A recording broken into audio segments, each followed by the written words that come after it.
Difficult conversations are a skill. They are learned. We actually have to unpack them, and the only way to learn how to be better at them is to start having them and keep having them.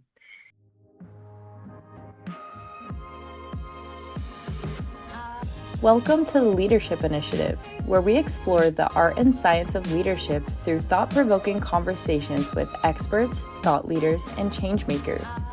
Whether you're a seasoned leader or just starting out on your leadership journey, this podcast is designed to provide you with the tools and inspiration you need to lead with purpose and make a meaningful difference.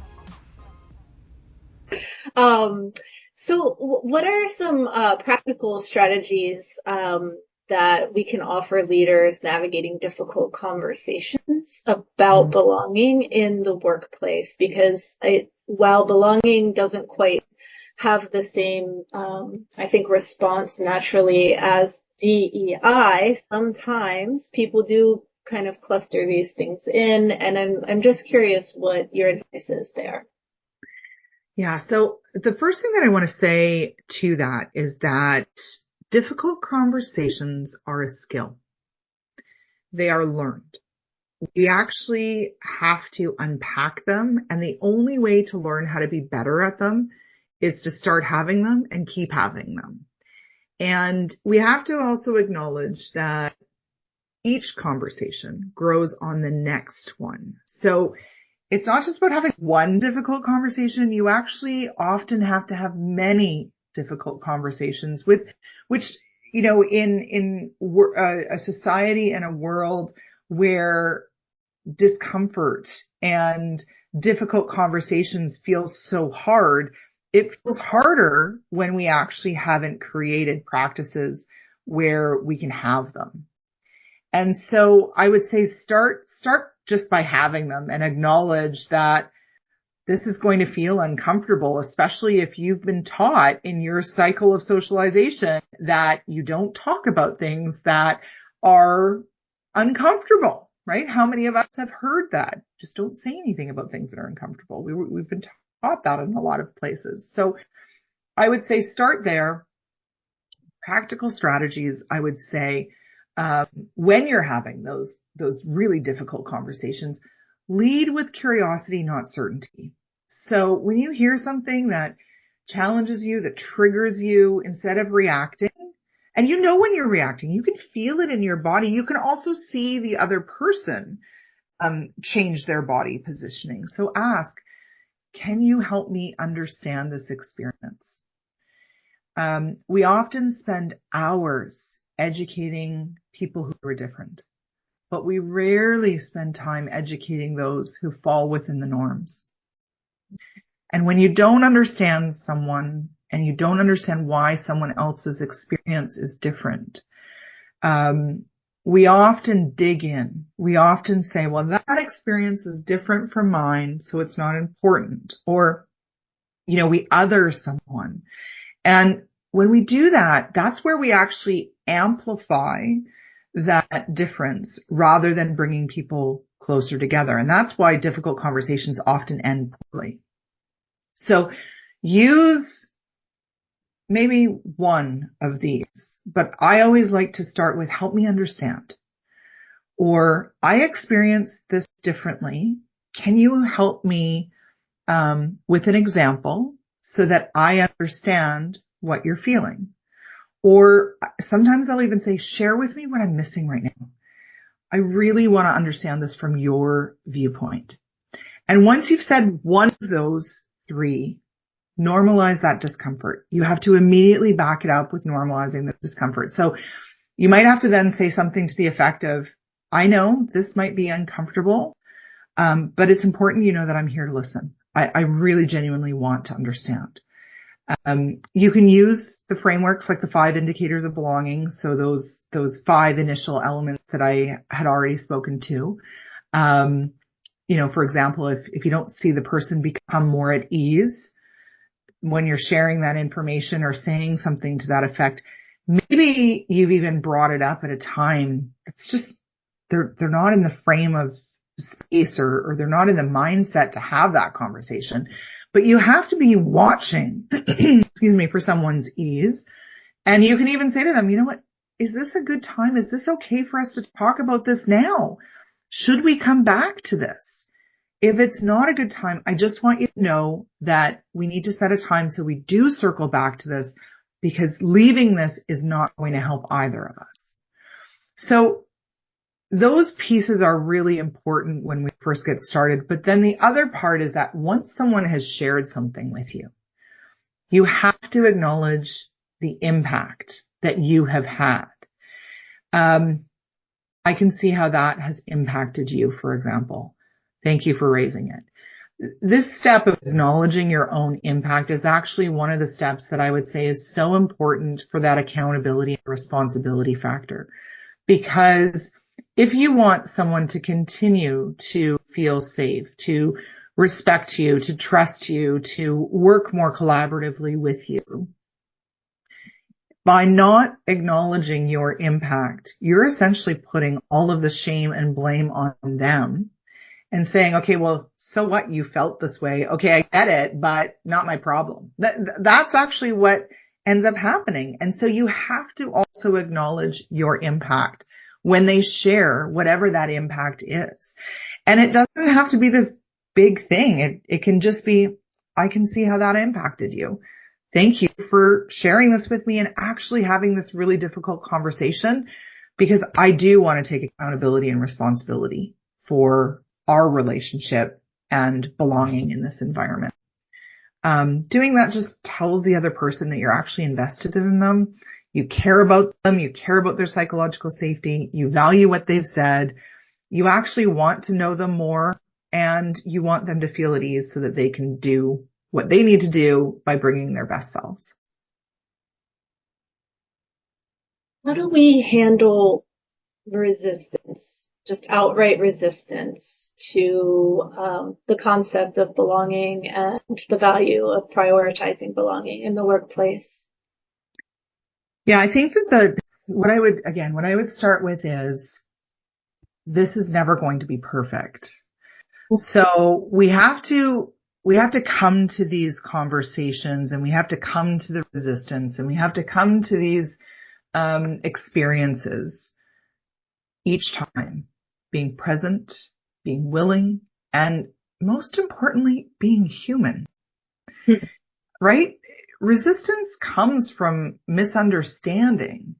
And so if we're looking at resistance and we connect it to what people care about, it's actually easier for us to speak language that resonates with both people. What I mean by that is, you had talked about, the performance being such a big outcomes, performance being where we start.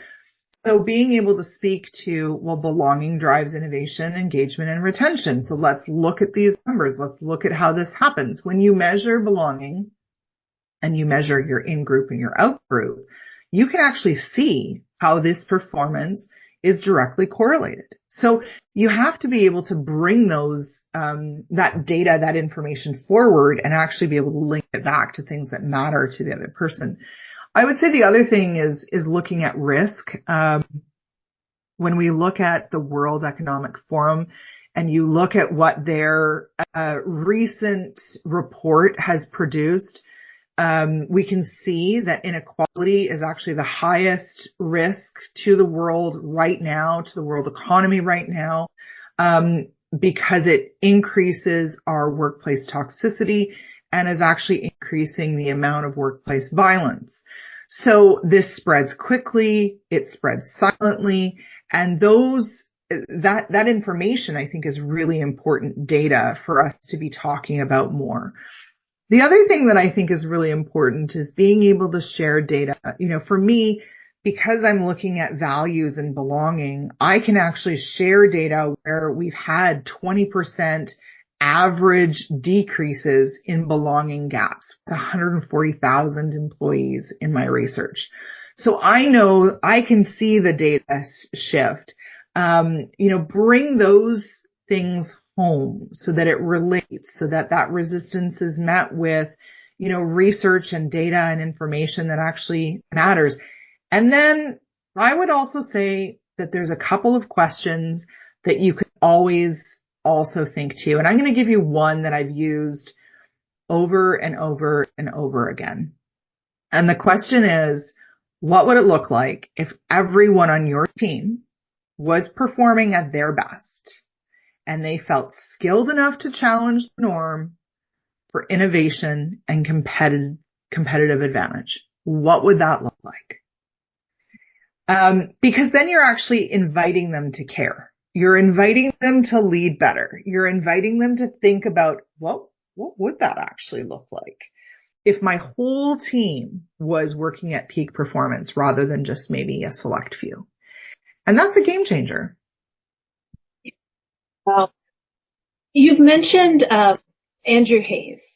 Mm-hmm. What other books, research, thought leaders have influenced your approach to workplace belonging?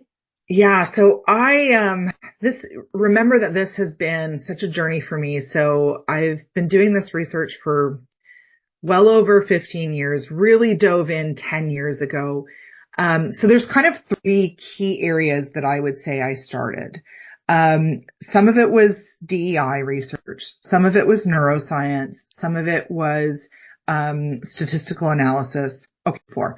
And then also organizational development.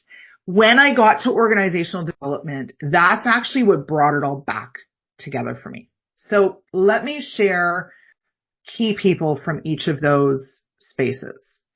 I would say Claudia Steele, Stereotype Threat, was a huge game changer for me to dive further into identity safety and performance. That was actually a very critical read that changed my way of understanding the intersections of identity.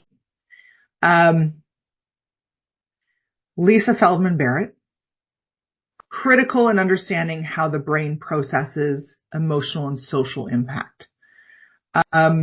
Mark Leary, Roy Baumeister, Robin Kowalski, Alfred Adler, all really important, critical foundations of understanding, belonging, community, bringing people together. From a neuroscience perspective, Matthew Lieberman, the social, why our brains are wired to connect, that was huge. Lieberman's research is basically what shows that the need to belong is just as fundamental as eating and drinking. And when it's in that default mode network that the brain actually activates during that social thought, it actually proves that our brains are literally wired to connect. The other notable concept that came from his work is that social pain is physical pain and that the brain processes exclusion the same way as physical injury. Trying to think of, John Cacioppo. So he's passed, I want to say he passed in 2018, but his book, Loneliness, Human Nature and the Need for Social Connection, was also just a pioneering research into loneliness and how social disconnection elevates stress hormones, suppresses our immune function, disrupts cognitive performance. I would say that research actually shows why our well-being is so impacted when we don't belong and when we are ostracized or excluded. And that's what actually links us to the increase in stress leave, the increase in health issues when we're in toxic environments. There's that chronic loneliness that alters our brain function, that increases that threat sensitivity. So he talks very much about that threat sensitivity and reducing the ability to not actually be able to self-regulate once we've been in that environment for too long. So I often consider COVID as one of the times that chronic loneliness has altered brain function for so many people across the world, which has actually made us much more sensitive. And when we experience disconnection, It's not our natural innate tendency anymore to lean in and try and make that connection. Instead, we cut people off. That's how cancel culture was so critically driven during COVID. One more, I think I would say Tanya Singer. So neuroscientist, empathy, compassion, and really talks about social bonding. I would say Singer's work speaks directly to how the insula and the mirror neurons support that emotional resonance and what is needed in order for us to have trust and connection. So I hope I didn't just it's my passion, and so these are all really important people that have shaped the way I think about belonging. And so I hope that they can also lend to how some of you shape yours. Well, this is brilliant. I could see a belonging book club as we await your book, Andrea. I'm just curious. I've got a few more minutes here, and I want to get everything out of you that we possibly can, because this is so fantastic. Things are changing rapidly. Mm-hmm. How do you see the conversation around belonging evolving in the next 5 to 10 years, with technology shifts and with all the unknowns that are coming our way? So I think the first thing that we're going to see happen is that as belonging becomes more understood as a metric and not just as a buzzword, we'll be able to move into more of a business imperative. And, in the next decade, I would say that belonging will become more of that core performance metric, because when we're measuring the distance between our in-group and out-group, we actually understand the impact that it makes on the culture itself.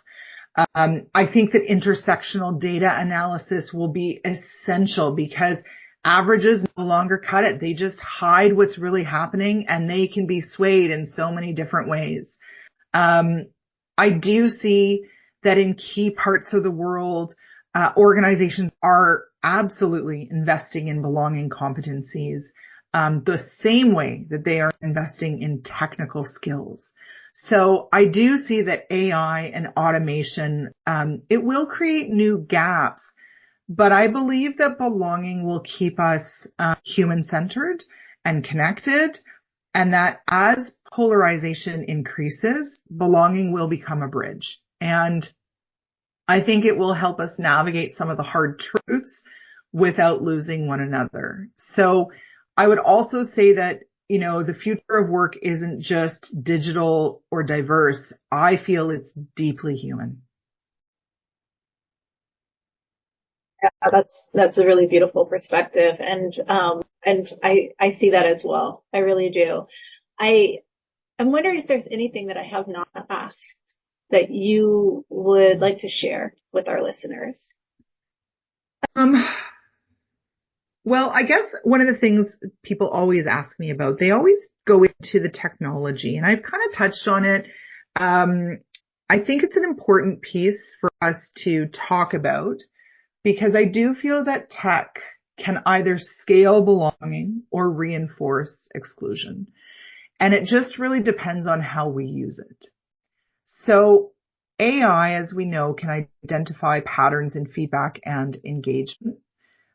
It can help leaders intervene before isolation actually takes root. Just like automation can free up time for more human connection if we prioritize it.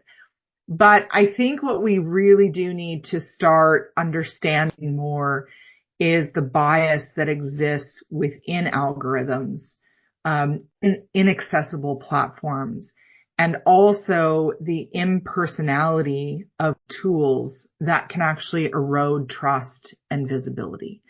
So when we're looking at our tech, and when we're looking at how tech can enhance belonging, I think that we have to ensure, just like that tech company that I shared with, we really do have to value and involve diverse voices in the design from the get-go.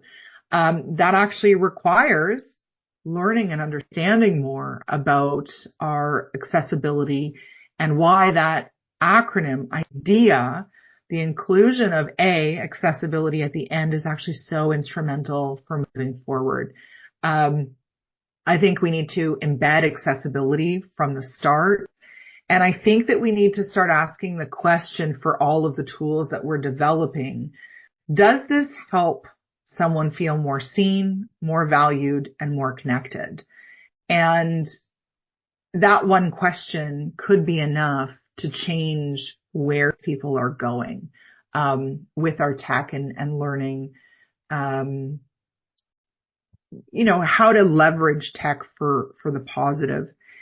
And I think the last thing that I would say is that if there's, one action that every leader could take away to improve belonging, I would say take away this specific statement. I've already said it, but I'm just going to reinforce it, because contribution is actually, on average, the largest gap that we consistently see between our in-group and our out-group. We have to learn to better acknowledge people's contributions out loud and in front of others. And that means, that's a great point, Jen.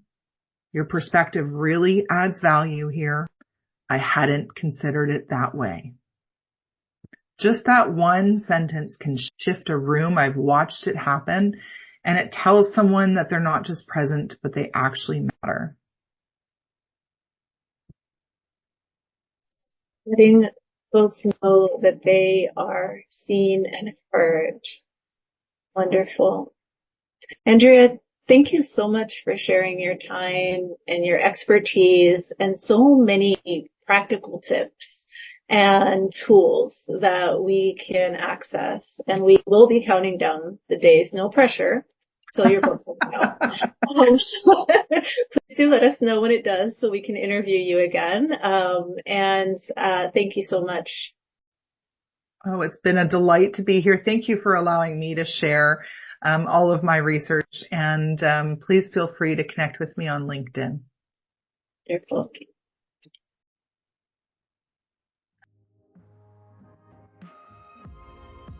Thanks again for listening. This podcast is presented by the Max M. Fisher College of Business at The Ohio State University. For more episodes, find us on Apple, Google, or podcast.osu.edu/leadership initiative. See you next time.